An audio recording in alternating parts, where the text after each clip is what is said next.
Hello everyone, I'm Yash from Ideabox Creations, and today in this video we will take a look at the My Account module of PowerPack add-on for Beaver Builder. With this module, you can customize and create custom My Account sections for your WooCommerce website without touching a single line of code. Let's see how you can use this module. Now before we begin, make sure you have the WooCommerce plugin, Beaver Builder, and the PowerPack add-on for Beaver Builder plugin installed and activated on your website. In this tutorial, we'll see how you can create a My Account area like this one using the My Account module of PowerPack add-on for Beaver Builder. Now the next thing that you would want to make sure is that you have at least a few orders in your user account so that you can see the changes that you are making in the tables or the forms.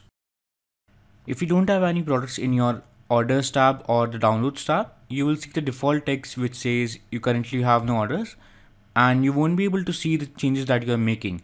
So just go back to the orders tab and add a few custom orders just like I have done here, and you can delete these orders later. Now let's go ahead and see how you can customize your My Account area. Go to pages and add a new page. I have already created a new page which is My Account page 2. Now look for the My Account module. Simply drag and drop it on the page. Once you do that, you will see the default design coming up for your My Account section. Let's go ahead and see how you can customize it. The first option that you come across is the select endpoint option. So this option allows you to see the preview of the changes that you are making. For example, if you are making changes in the orders table or the tables, you can select the endpoint as orders and go ahead and make your changes in the tables tab while seeing the changes that you are making. Or if you are making changes in the form, you can just go to edit address tab and select it as your endpoint, and then go ahead to your forms tab and make the changes there. Going further, you can enable or disable tabs like if you do not want to see the dashboard tab or the orders tab, downloads, address, account details, even the logout link, you can just disable it using the drop down option. Let's take a look at how you can customize the styling of the tabs. Go to the tabs option or the tabs tab here and select the position that you want. You can go with left, top or right position. I'm going with the top one.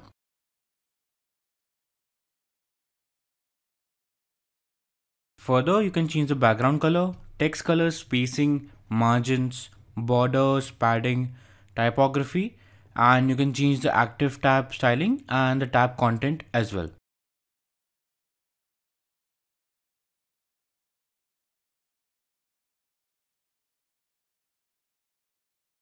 For the tables customization, let's change our endpoint to orders or downloads. I'm going with orders tab. Now go to the tables tab, and here you can make changes to the table header, rows and cells separately.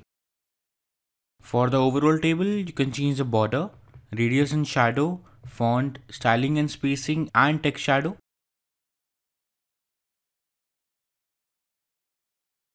Same changes can be made for header, rows and cells separately.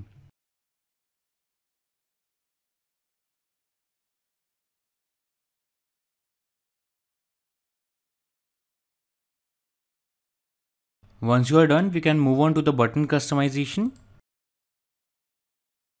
For this, let's go back and change our endpoint. For the buttons, you can change the colors, border, padding and typography. All these styling are standard and you can do them easily using these options.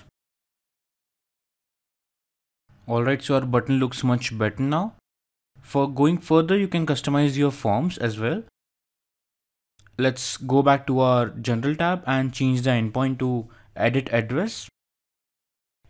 Now we can start making changes to our form while seeing the changes live. In the forms tab, you can customize your overall form, headings, inputs, labels and the buttons separately.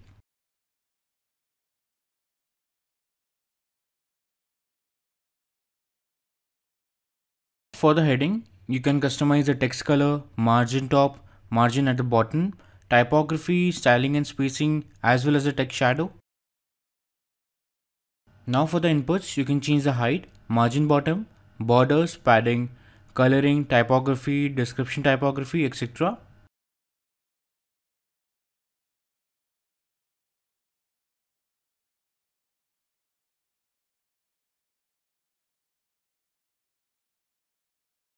Now further, you can customize your labels, which appears here.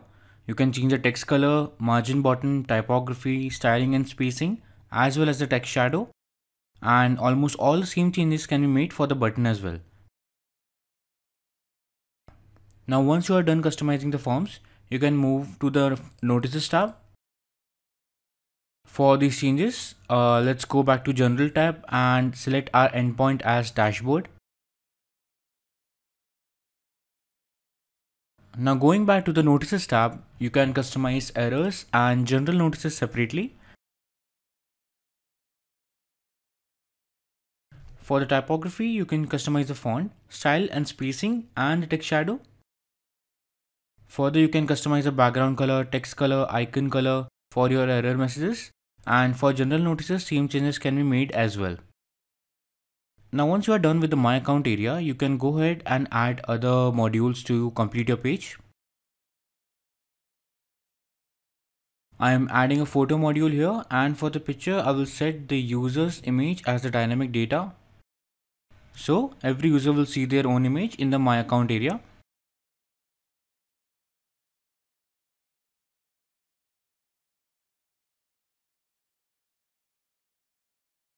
Let's add a title.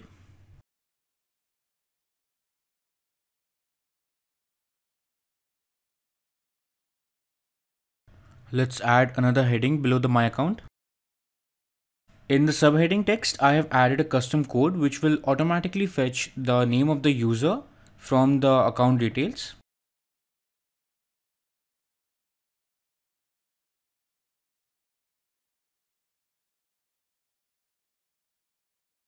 Alright, so once you are done making changes, you can just go ahead and publish the page.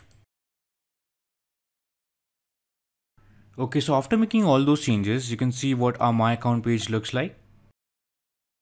Now just one more thing is left to do, which is setting this page as your My Account page in your WooCommerce settings. For this, go to your WordPress dashboard and go to WooCommerce and then settings.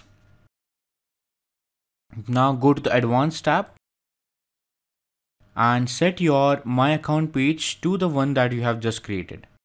So currently my page is My Account 1, but the one I was editing was My Account page 2. So I'm going to set that one and click on the Save Changes button. Once you do that, your My Account page will start working perfectly.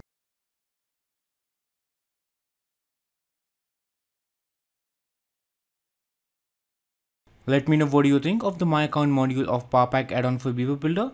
And if you guys found this video useful, do leave a thumbs up and subscribe to our YouTube channel. Thank you for watching.